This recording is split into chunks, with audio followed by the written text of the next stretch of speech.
Hugh Freeze and the Auburn Tigers are still getting after it on the recruiting front.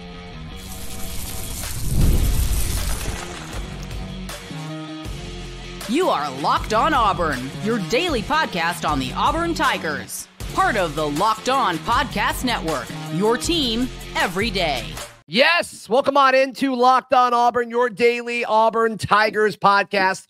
I'm your host, Zach Blackerby, and thank you so much for making Locked On Auburn your first listen every single day. We're going to kind of just give updates on where things stand with the 2025 Auburn recruiting class with Darrian Smith, Jared Smith, Deuce Knight, among others. But joining me as he does every single Tuesday, it's a Charlie Tuesday with message board legend Kyle Rush, also known as Charlie 5, over at the barnauburn.com.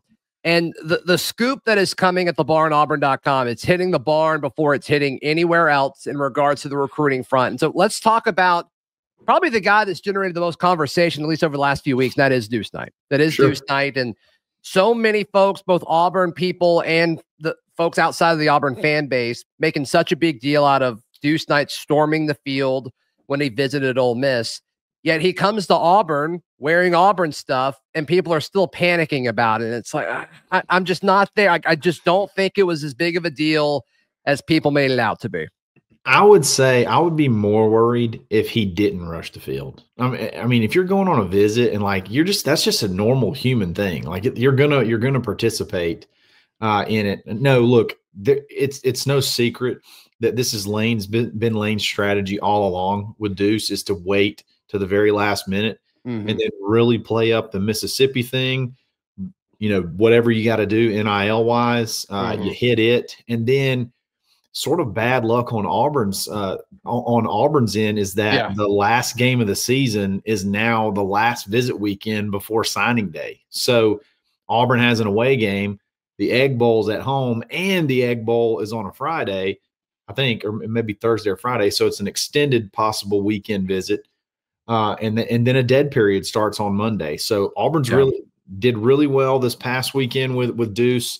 They're going to have a big weekend this weekend again, recruiting wise, and we'll talk about a lot of the guys coming. Can you get Deuce back for one more visit before he goes? He's undoubtedly going to go to Oxford for the Egg Bowl.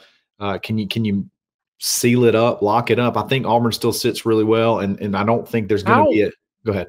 How do you see the Deuce Knight recruitment ending? I mean, obviously he's going to sign his NLI with somebody on the early signing day. Do you expect him to like publicly shut it down before then, or there's always going to be this hint of, oh well, he could pick Ole Miss, and there's kind of this drama that swells up beforehand? Like, you think he wants that? Like, how do you anticipate the final few days of this recruitment going leading up to early signing day for Deuce Knight? I want to preface this by saying that I think Auburn's very confident that they keep him, and I don't really think.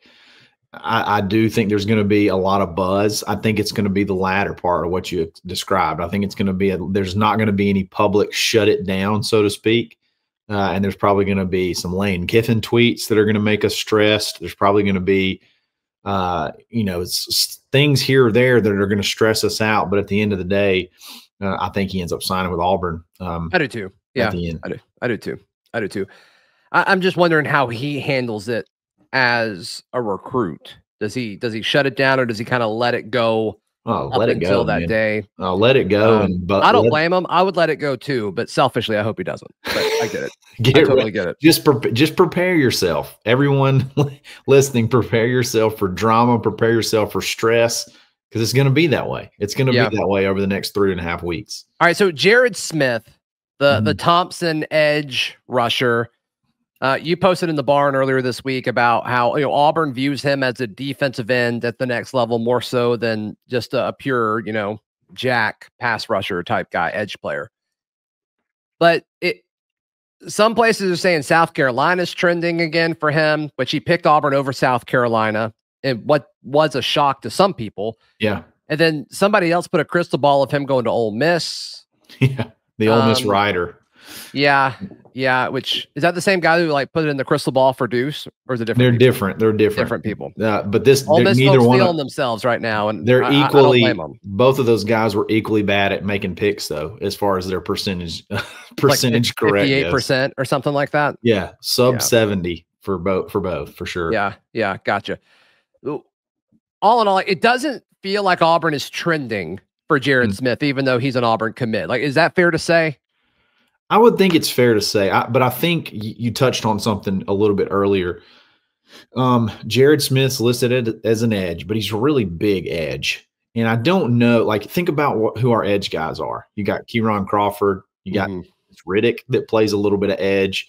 You have obviously Jalen McLeod. And then you look at Jared, and who does he more closely resemble? To me, it's more like an Amaris Williams or a Keldrick Falk. And you got so many of those. I just don't know how. I know Auburn loves Jared Smith, obviously, and they want to have him in this class. And it's not like they're saying go elsewhere. But I don't know that Auburn's ready to go toe-to-toe NIL wise, I guess. Like I don't know that it's if someone wants to come on and overpay, then I don't know that Auburn's really willing to go toe-to-toe for that particular position because it's so stacked, even though they'd love to have him in this class. So yeah. With that being said, I think Jared has always seemed like a kid to me. There's always like one in Alabama every single year. He's always seemed like one of those kids from Alabama that just wants nothing to do with the in-state schools. It's just sort of destined to go elsewhere. I've kind of always felt that way. I was honestly shocked when he did pick Auburn, when it trended that he was going to go to Auburn to begin with.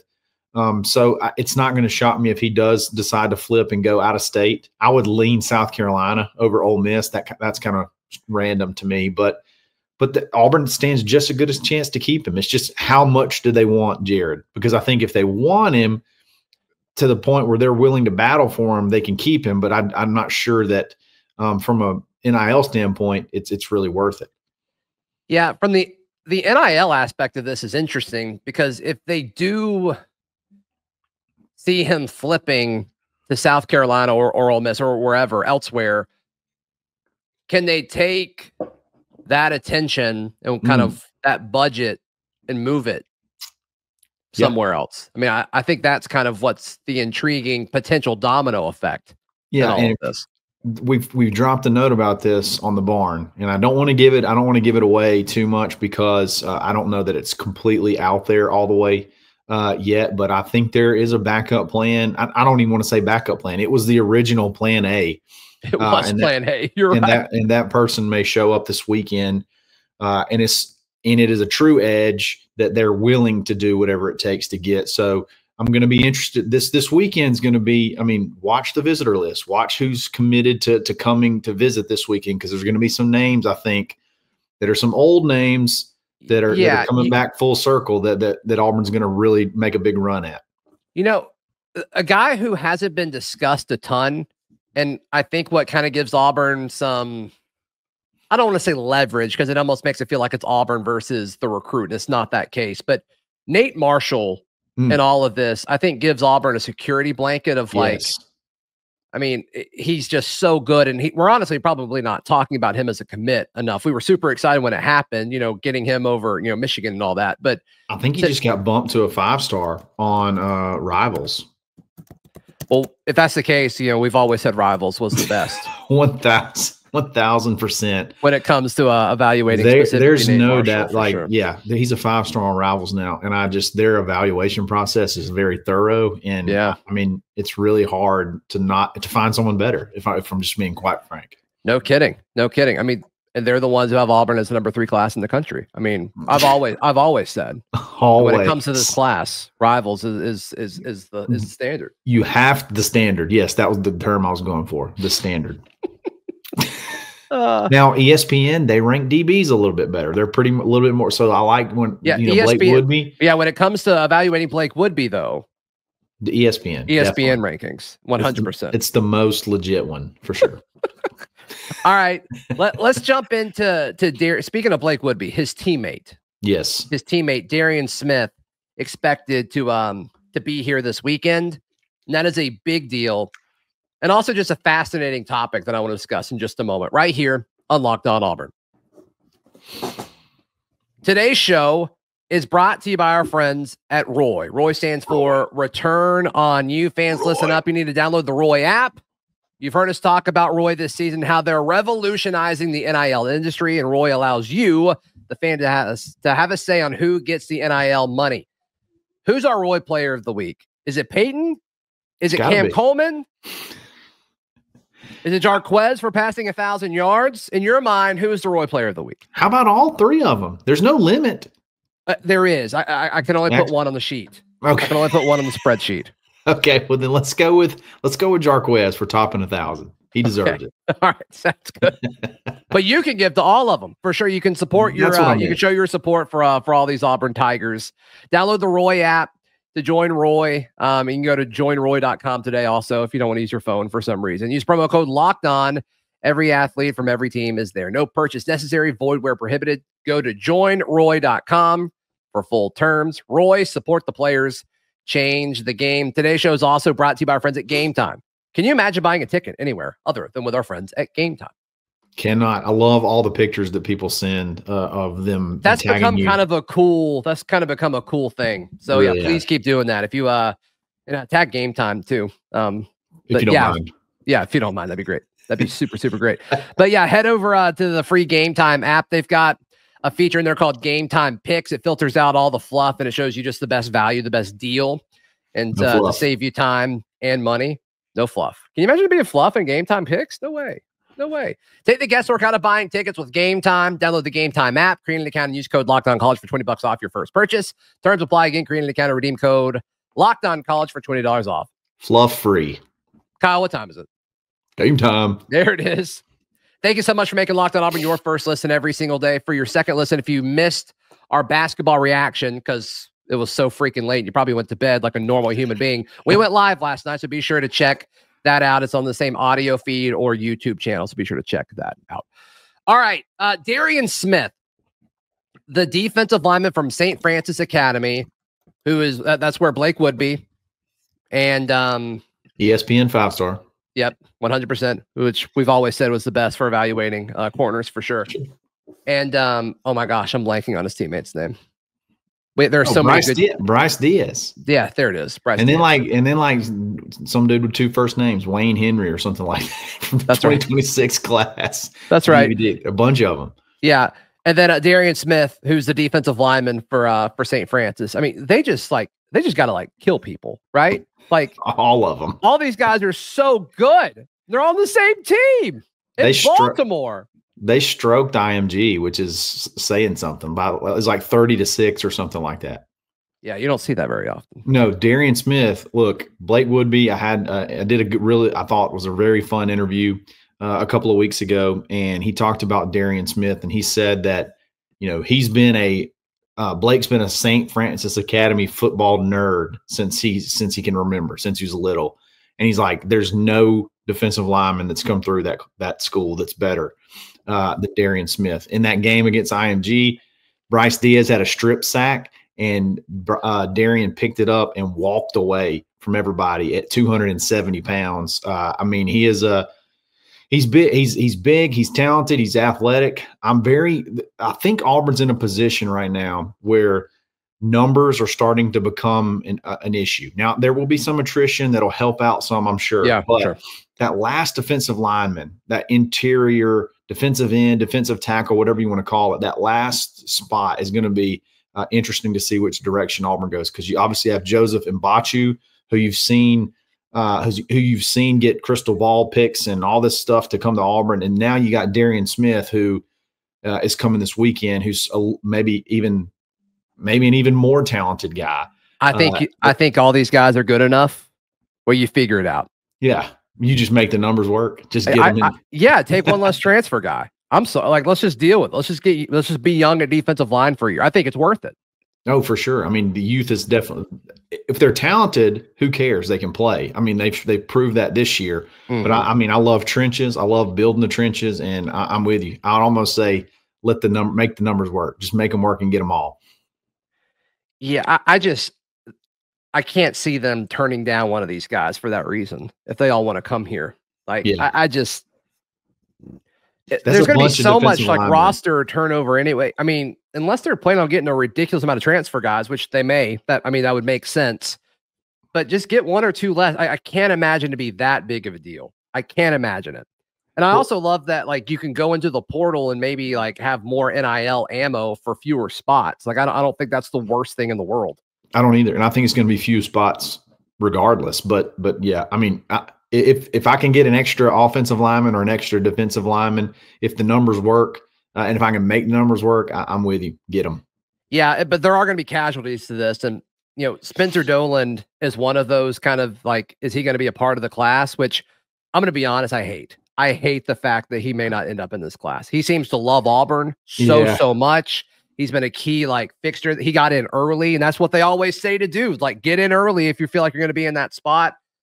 I hope that's not the case. I hope he finds a way in this class. I blame the NCAA on this one because they gave no guidance on this 105 scholarship versus 85 scholarship. And then at the last minute, just shortly before signing day, they make you think it's going to be 105. And then they say it's going to be 85. And now you're sort of in a bind. It's like, okay, what do we do? Yeah, but the NCAA is for the student athlete. Remember that. Yeah, totally. What a freaking joke.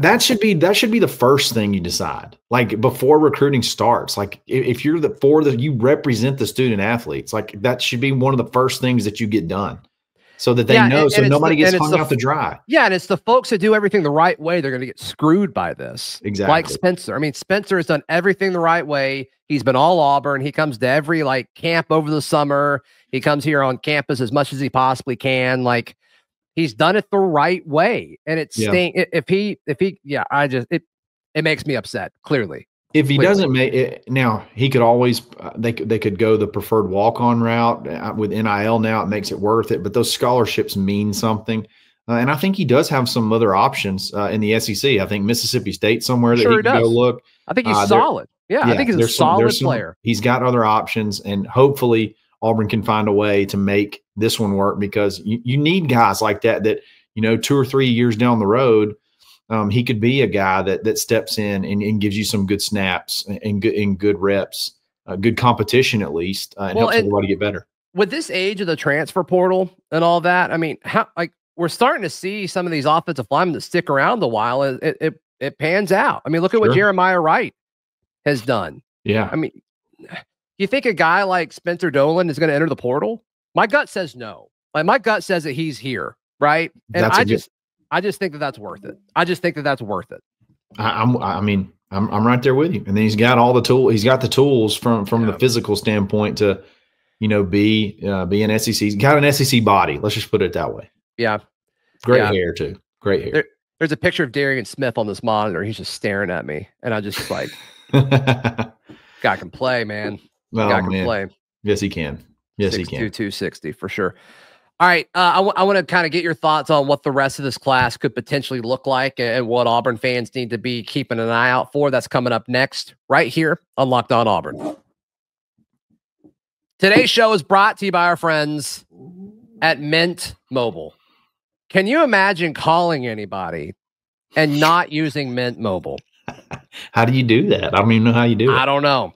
I love a great deal as much as the next guy, but I'm not going to crawl through a bed of hot coals just to save a few bucks. It has to be easy. No hoops. So when Mint Mobile said it was easy to get wireless for $15 a month with the purchase of a 3-month plan, I called him out on it. It turns out it was really that easy.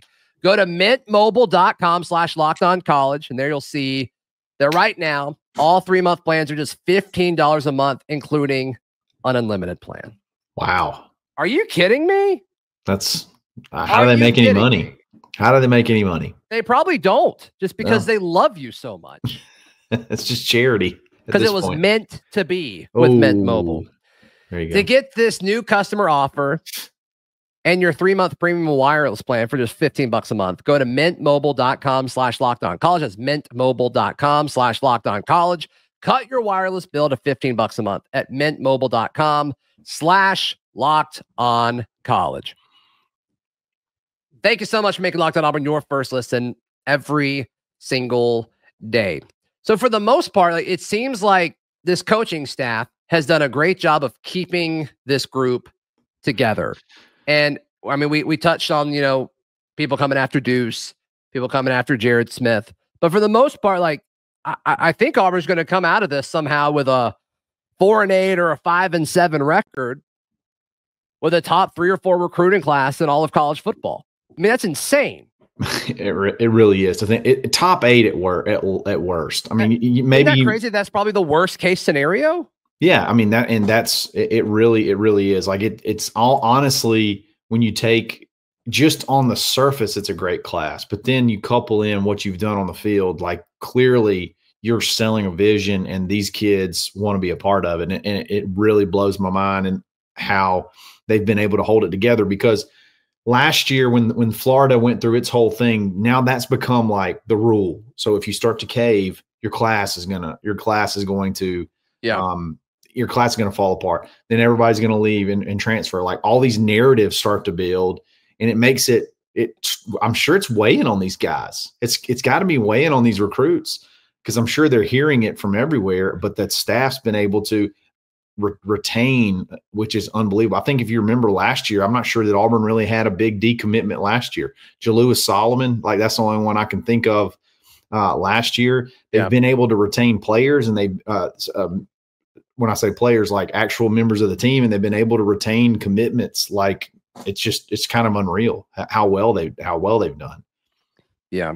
There's not a lot of numbers left. So like all of it honestly is retention. Like you got your class in, you can spend your full amount of attention on retention, on keeping everybody from leaving. So that's another bonus. I'd be fascinated to know what those conversations look like at this time of the year. And Hugh Freeze was asked about that on Monday, and he said that, a lot of that's being handled by On to Victory. But I mean, come on, like we know he's talking to those guys, and I just, at least the position coaches should be too. Like I'm just fascinated what that looks like, because everybody wanted to win more games than what they've won this year. I hope a lot of super honest conversations are happening right now. I mean, yeah, you have to, but yeah, to be a fly on the wall when, and like imagine the dread that you have to feel if you're Hugh Freeze or any of the position coaches. Oh yeah. If you're sitting in your desk and you like hear a knock at your door and it's one of your players, like, okay, like, is this it? Like, are we about to have this conversation? Or imagine like after the Vanderbilt game, knowing you got to call every single one of these guys and reassure them again, like just over and over and over. And you probably got to do it multiple times throughout the week. Or you get a text that says, hey, coach, so-and-so says this other coach is saying this. What do you think? And then now you have to have like so many rebound answers and like so many defense answers for every scenario. And they're just got to be coming 24/7, just coming. It's got to be tough. And I'd love to hear one. I just want to like sit in the room while somebody's talking to a recruit and just take notes, because I feel like you could use that in life. Probably whatever that is done, you could probably use it in life and be successful. Yeah, no, I'm sure they're both growing from it, the player and the coach. I mean, neither one of them wants to have that discussion, right?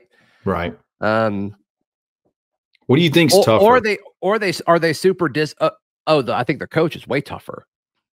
No, what I was going to say is, what do you think's tougher, keeping a recruit committed or keeping a player, a really good player, from transferring? Like those are two different kind of conversations. Which one do you think's tougher? I would say an Auburn situation, I would say keeping a current player on the roster. You think that would be tougher than recommit?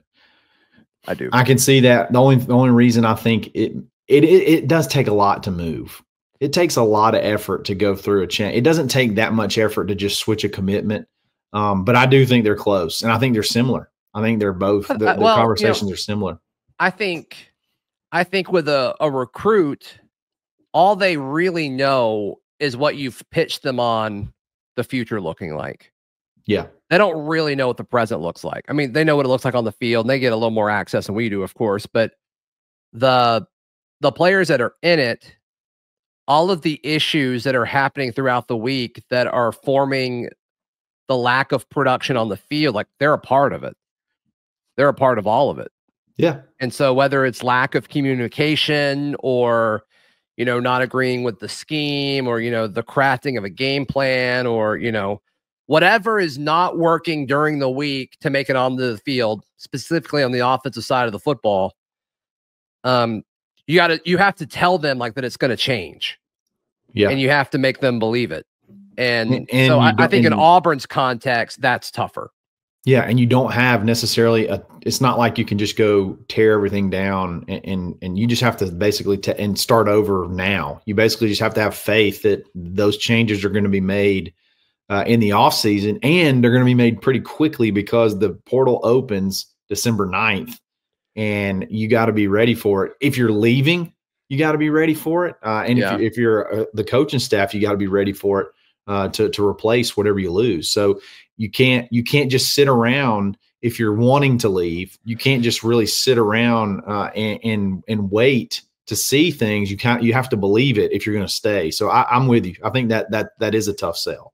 Yeah, I also think once again in Auburn's situation, I think the current players on the roster have way more leverage as well. Now, I don't think all of them are going to use it, but there will be some that use it. Sure. And I don't blame them at all for using it. But yeah, and I'm not saying Auburn's going to do a poor job in the retention, but I do think that it's going to be a harder battle than the recruiting. It seems like the hay is in the barn. And I don't know if we've really started with the whole retention thing yet. Yeah. I mean, well, when you say that, what do you mean? When you don't think we've started what? I don't think there's probably been as deep of conversations in regards to money, in regards to what next year looks like. I can't imagine I'm sure like some of it's happened, but I can't imagine it's been extremely deep. I mean, a lot of these players are like, you talk to them about some of that stuff. And they're like, well, let's worry about the season first. Let's worry. Like they're so zoned in on the, week to week and getting through the year. They've got 2 weeks left. They got 2 more games left, and they're trying to make it where they've got 3 games left with their performances in these next 2.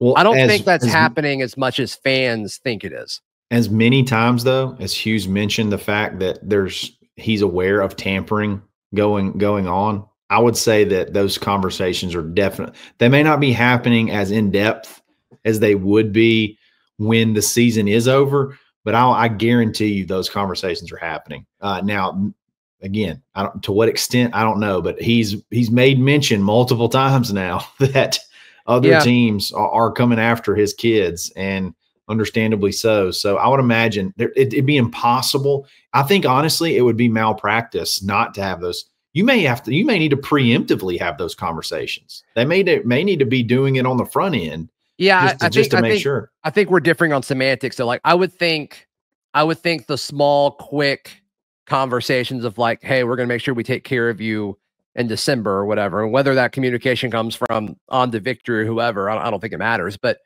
if it's like so-and-so's offered me 25% more over 2 years to go. I can't imagine it's at that level yet. Okay.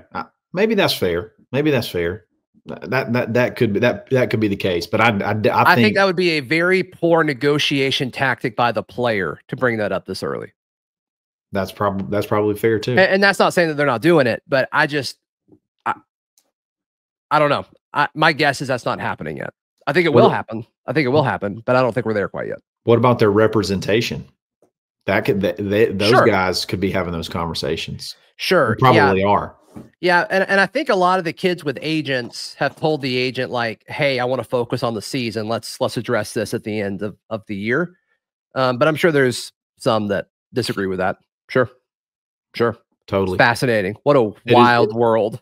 I tell you what, you better unless you want to just catch it after it's already happened. You need to jump on at the Barn Auburn.com, because we're keeping everybody in the loop on everybody that's even thinking about going places, all the stuff that's going to be coming up. This is time. This is prime time for us to shine. So you need to check it out and make sure you're ahead of the curve. You can sign up now. It's for $1, and that $1 gets you the last 2 weeks of the season. It's going to get you when the portal opens. It's going to get you through signing day, early signing day, and it's going to get you through, I think there's going to be a little bit of a coaching carousel action with assistant coaches and stuff. You'll get access to all of that in that first month for $1. Like, come on, come try it out. Yep. Why not?